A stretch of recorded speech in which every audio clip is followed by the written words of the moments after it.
Capital market regulator SEBI ने IndusInd bank के पूर्व सीईओ और एमडी सुमंत कठपालिया और 4 अन्य को सिक्योरिटी मार्केट में प्रतिबंधित कर दिया है। यानी कि अब वो सिक्योरिटी बाजार में किसी भी तरीके का कारोबार, सौदा, लेन देन नहीं कर पाएंगे।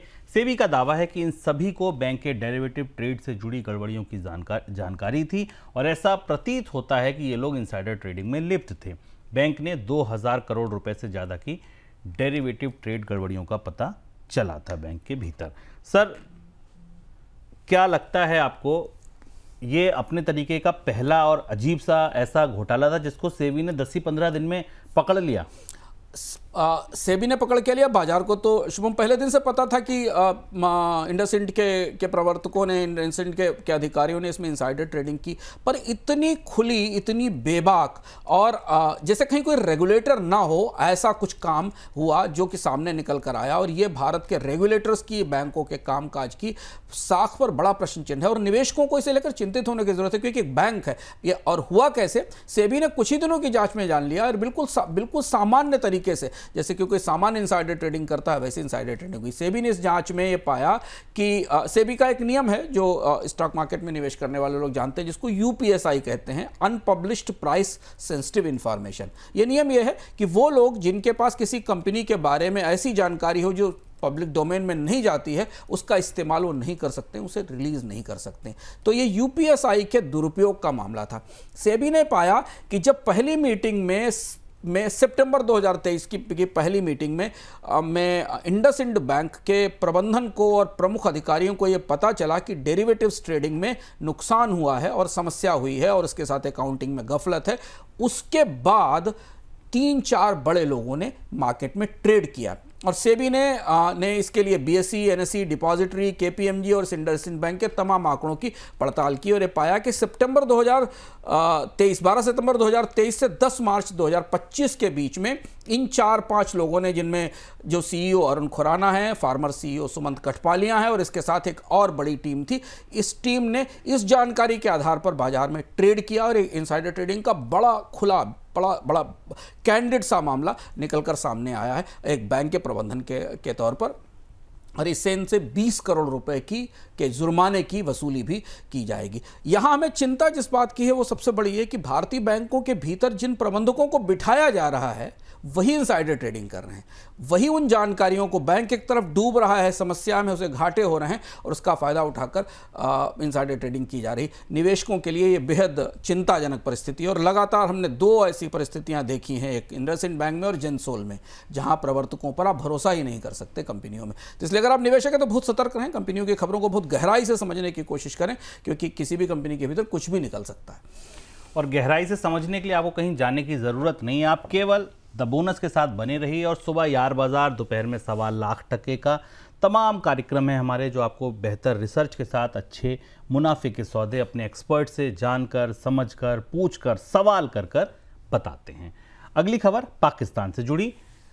आर्थिक संकट का सामना कर रहे पाकिस्तान के लिए मदद के लिए चीन आगे आ गया है। चीन अब पाकिस्तान को $3.7 अरब का कर्ज देने जा रहा है और ये कर्ज जून तक उपलब्ध करा दिया जाएगा।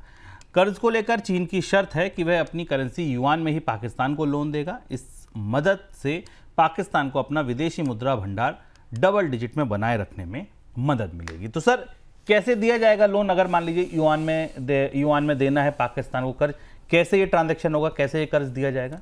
2 महत्वपूर्ण घटनाक्रम हैं। भारत और पाकिस्तान के बीच तनाव और ताजे टकराव के बीच पाकिस्तान ने अपनी वित्तीय स्थिति को बेहतर करने के लिए कर्ज का काफ़ी इंतजाम किया है और यह पाकिस्तान की तरफ से बेहद अप्रत्याशित ढंग से किया गया। पहले IMF से कर्ज को मंजूरी ली गई, ठीक उस समय जबकि तनाव चल रहा था। उसके बाद वर्ल्ड बैंक ने एक नई किस्त देने की बात कही और अब चीन पाकिस्तान को एक नया कर्ज देने जा रहा है। तो इससे अगर आप समग्र रूप से देखें तो पाकिस्तान के विदेशी मुद्रा भंडार की, कर्ज की और पाकिस्तानी रुपए की साख की बेहतरी का मौका मिलेगा, जो कि हमें इससे पहले नहीं दिख रहा था। दूसरी बात यह कि चीन दुनिया के कई देशों को युआन में कर्ज देता है, लेकिन पाकिस्तान को जो कर्ज दिया जा रहा है करीब 9 बिलियन RMB का है, युआन का है, जिसे बैंक ऑफ चाइना और जो इंडस्ट्रियल एंड कमर्शियल बैंक मिलकर देंगे।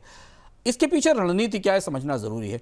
चीन जब भी युआन में कर्ज देता है किसी देश को तो उसके पीछे कोई सप्लाई या कोई किसी प्रोडक्ट की या किसी सर्विसेज की सप्लाई आती है।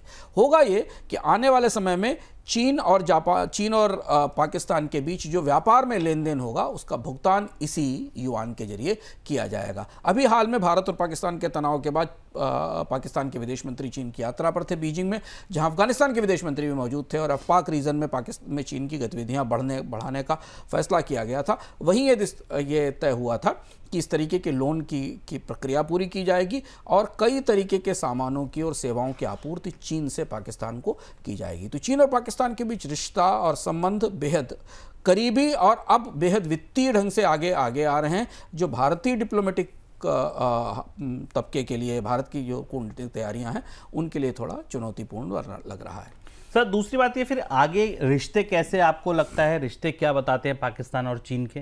पाकिस्तान और चीन के रिश्तों का में अब काफ़ी गहराई और काफ़ी विस्तार आ रहा है। भारत और पाकिस्तान के बीच ताजे टकराव के बीच चीन ने 2 बार स्पष्ट रूप से पाकिस्तान का समर्थन किया, खुलकर समर्थन किया कि इसके साथ खड़ा हुआ है।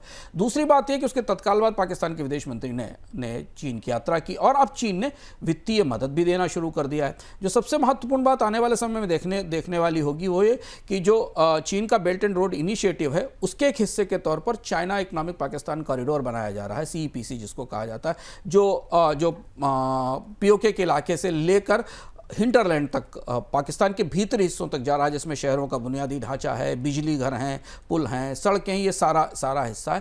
इसका विस्तार अब अफगानिस्तान में करने की तैयारी हो रही है। पाकिस्तान आने वाले समय में देखना होगा कि पाकिस्तान कैसे चीन की परियोजनाओं को, चीन के पैसे को, चीन के निवेश को अफगानिस्तान के भीतरी हिस्सों में ड्राइव करता है, कैसे ले जाता है। इस पर पूरी दुनिया की निगाहें रहेंगी।